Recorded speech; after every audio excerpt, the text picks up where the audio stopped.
Hello दोस्तों, superstar Sanjana Pandey और अंजना सिंह जी का एक नया फिल्म आज सुबह before you Bhojpuri YouTube channel पर रिलीज कर दिया गया है, जिस फिल्म का नाम है बिटिया रानी बड़ी सयानी।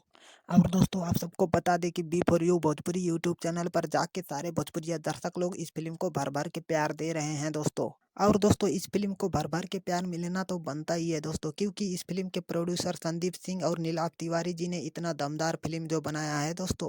और दोस्तों, अगर इस फिल्म में काम करने वाले सारे कलाकारों का बात करें तो इस फिल्म में काम करने वाले कलाकार हैं सुपरस्टार अंजना सिंह जी, संजना पांडे जी, राकेश बाबू जी, प्रशांत सिंह जी, अविनाश शाही जी, कंचन मिश्रा जी, भूपेंद्र सिंह जी, सीपी भट्ट जी, सृष्टि पाठक जी और भी कई सारे कलाकारों ने इस फिल्म में काम किया है दोस्तों। और दोस्तों, अगर इस फिल्म का गाना का बात करें तो इस फिल्म का सारा गाना तारीफ करने लायक है दोस्तों। जी हाँ दोस्तों, इस फिल्म का सारा गाना तारीफ करने लायक है दोस्तों। और दोस्तों, इस फिल्म के बारे में कुल मिलाकर यही कहेंगे कि ये फिल्म बहुत बढ़िया फिल्म है दोस्तों।